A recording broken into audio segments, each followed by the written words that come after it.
roads and up in the clouds, but I've always felt that something's missing.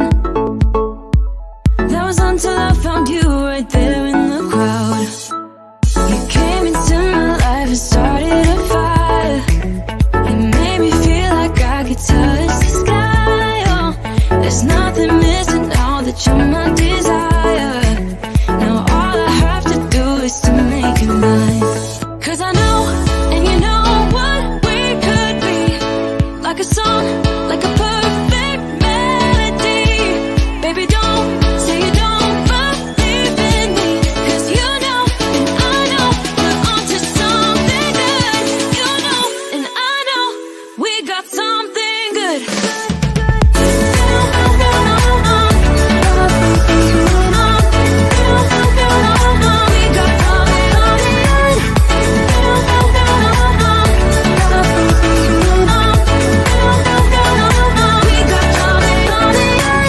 I've been waiting for the one forever.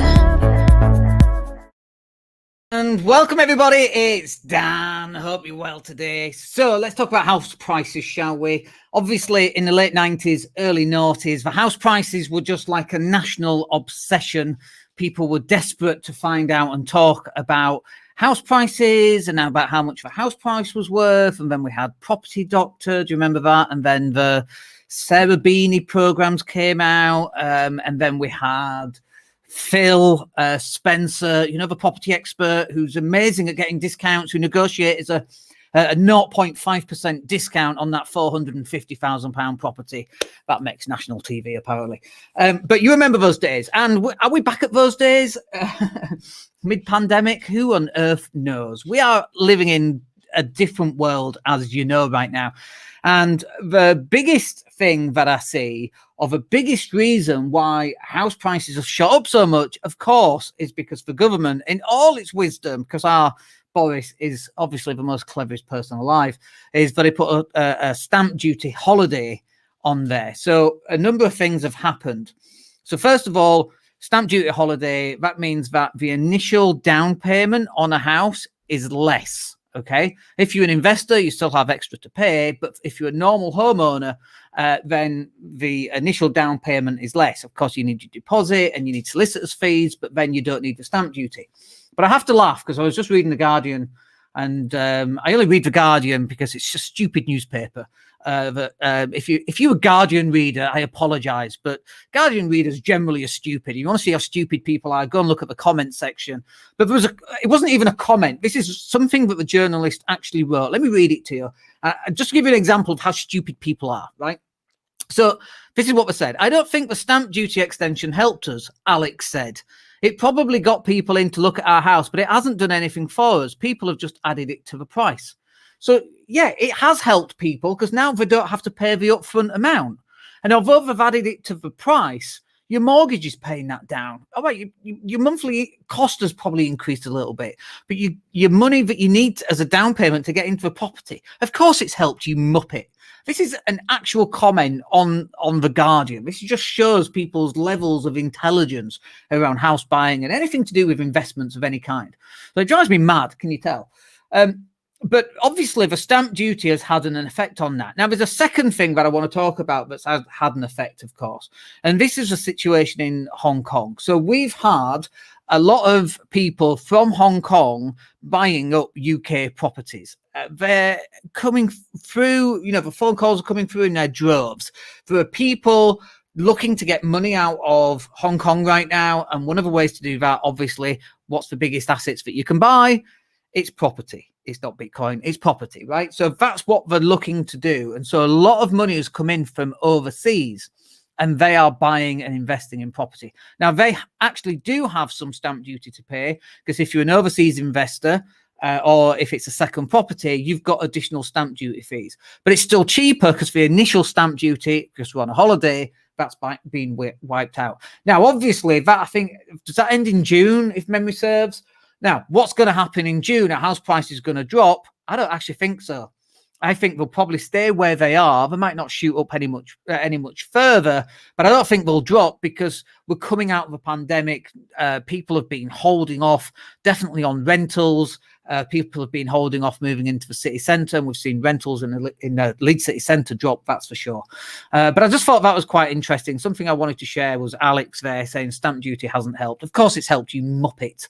Well, people have got a discount of 5% or 3%. Oh, that's not helped. Yeah, of course it's not, mate. Not on a £500,000 house, 5%. Of course it's helped. What a ridiculous, what do people come out with some stuff, honestly? So the question here, though, is can you still do below market value when house prices are shooting up?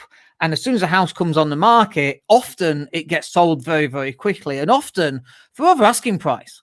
And so when you're looking to buy below market value, I'm a BMV investor, and I have been for the last 22 years. I've only ever bought one house or one apartment that was at market value. And I've never bought anything else at market value. It's all been below market value. All my properties have been below market value for the last 22 years. I buy at wholesale, not retail. If you're going through an estate agent, you're buying at retail. If you're going directly to the vendor, which I do or have done, then you're buying wholesale. And then you can put it back on the market and sell it at retail. That's where the margin is. So can you buy a property below market value? And if so, how? Well, that's what I'm going to tell you how to do in this session today. So yes is the answer. You can still buy a property below market value. How is the next question? And it's not usually going to be on Rightmove. It's not going to be through an estate agent. You've got to go out and find people who right now have a problem. They need to sell right now. And whilst I've just said property prices, properties are going on the market and selling very quickly, oftentimes for these types of people, that's not good enough. Because remember, 1 in 3 sales fall through. We had a property fall through because the feng shui wasn't right in the property, and the buyer decided to sell it, decided to pull out. Now, do you think that happens more so going through estate agents? Absolutely. 1 in 3 sales, in fact, actually fall through from an estate agent. And I don't actually know what the statistic is, people having these private sales, but it's a private sale. That's really why you're doing this. You're looking for a private sale from somebody who's about to be made bankrupt tomorrow. They've got a bankruptcy hearing on Zoom that's going to happen tomorrow. They're the type of properties that you should be buying right now. So even when a market's going up and properties are shooting out the door at super fast speeds, this is what you need to be looking for buying below market value properties. You can still buy these types of properties. You just need to know exactly how to do that. So the key for you then is dropping leaflets, is going to places or meeting people or hanging out in places where people need to sell their properties fast. So we're talking forums about debt. We're talking Facebook groups where people are trying to get out of debt, Facebook groups where people have lost their jobs, Facebook groups about where people have gone on furlough, all that kind of thing. That's where you need to hang out and offer advice and help and so on. And when someone says, oh, I might have to sell, because you've already offered advice in that group, you're now shown to or seen as a person of expertise. That's why you do it. You don't go in there selling. You go in there as an expert and helping people. And then when the time is right and they have no other choice than to sell their house, and you say, well, actually, we can buy that house for you. Where are you located? We've got people up and down the country and so on. That's definitely something that you can do. So what else did I have down here? House prices go up as well as down, and buy the dip. I know buying the dip is very popular right now for Dogecoin and Bitcoin and Litecoin and Ethereum and everything else, all the cryptocurrency. And it's the same when you're buying shares. When Tesla dropped, I bought the dip. When Tesla went up, I actually sold some of my Tesla shares, and then they went down to what they were. And I actually, I made like 25-30% on my Tesla shares, and it was tax-free, by the way, because I bought them through an ISA. Very clever stuff, I think. So anyway, but even properties go down in value, and it just so happens that right now properties are not going down in value. If you'd have known that we were going into a stamp duty freeze and you went out and bought as many properties as you could, properties have gone up 20 or 30% potentially. I mean, some of the properties I've seen were going at 70 grand in Hare Hills, for example, they're now back on the market at 95. 95. Someone's there has made 25%, at least 25% on those property prices going up simply because we're in a stamp duty freeze.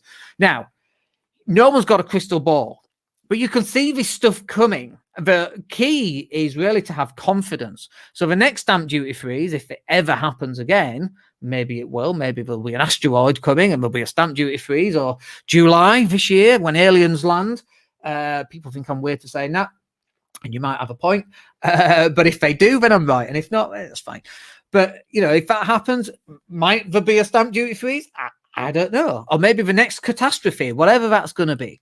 So there are opportunities everywhere. The key for you is to be prepared for the opportunities. And it's not about just being prepared, which means actually having cash available to do something with it. It's about spotting the opportunities before they actually turn up, about seeing what goes on. And the way in which you do that is you look at history and what's happened in the past to see which way the cookie's going to crumble, if that's a word, a phrase, to see which way the cookie's going to crumble, and that will determine you know, what's going to happen. And then you got to have a bit of faith in moving forward with what your strategy is going to be. But can you buy below market value right now? Absolutely. You can buy in a down market. You can find these people in an up market. You just got to find the right type of people at the right time. And honestly, we're back to leaflet dropping.